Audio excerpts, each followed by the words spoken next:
As 2017 comes to a close, I finally get around to doing a project that I've been putting off for quite a while, making a second Kayak Dolly. Made one about a year ago, time to make a new one from lessons learned for using it for over a year.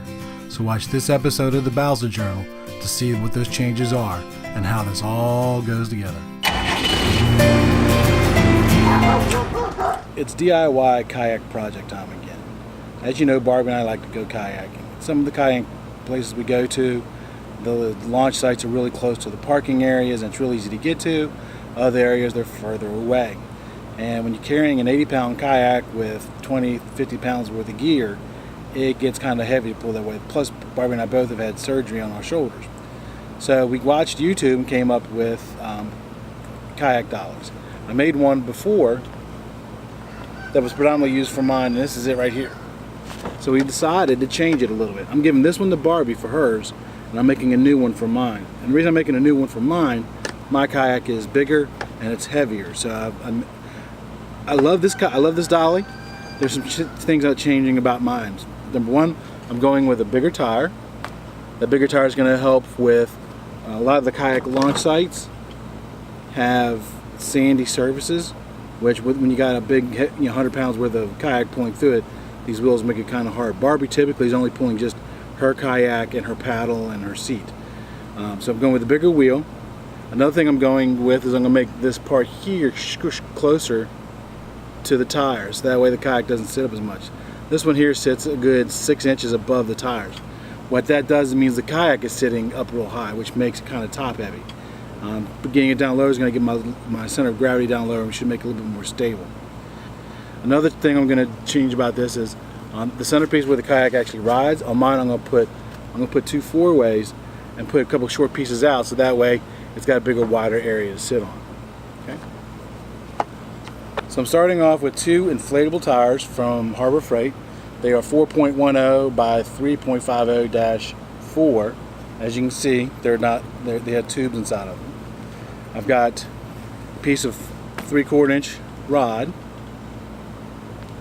I got 2 3/8 by 16 inch plastic stop nuts, 4 fender washers, 2 3/4 inch slip caps, 2 3/4 inch 4-ways, 4 3/4 inch tees, and then the pieces of PVC I have are all cut specifically for my kayak. So you're going to have to measure your kayak to determine the actual width and stuff. A lot of kayaks have scupper holes. Scupper holes allow water that gets splashed up into the kayak to exit out of the bottom of the kayak.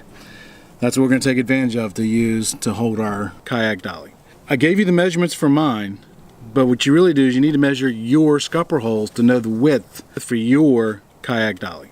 So all you do is take your measure from the center of the hole in the scupper plug on the other side to the one on this side, and you see that this one is roughly about 10.5 inches.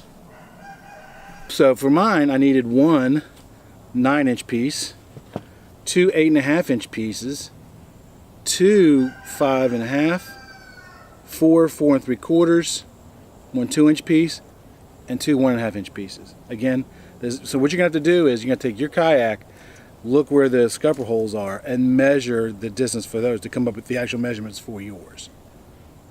In preface to the build, I went ahead and drilled a hole through my 3/4 inch slip plugs.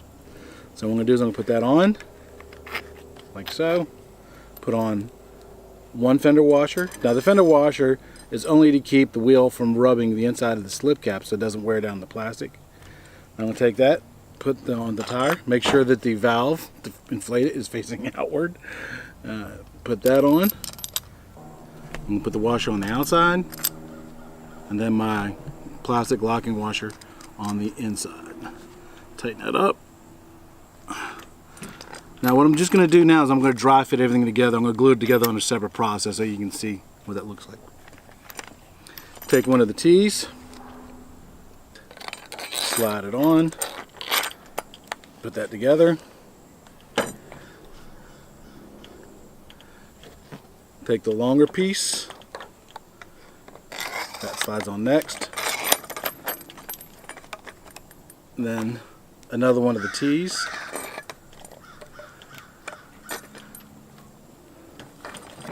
And then the other 3/4 inch slip.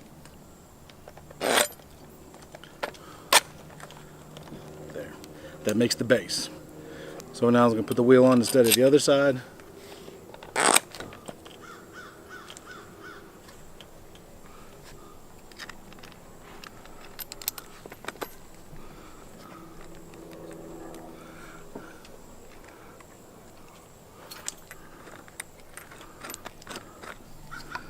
The next piece come my top pieces.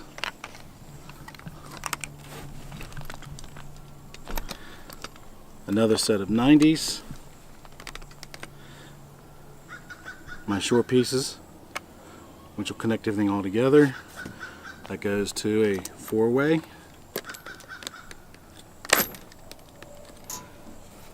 My short piece. Another 4-way. Another one of the short pieces of PVC that I cut together to make a coupler, and then another T. There, that's all together. Okay. Then come my top 2 pieces, and then my 4 outposts, which kind of will steady the kayak.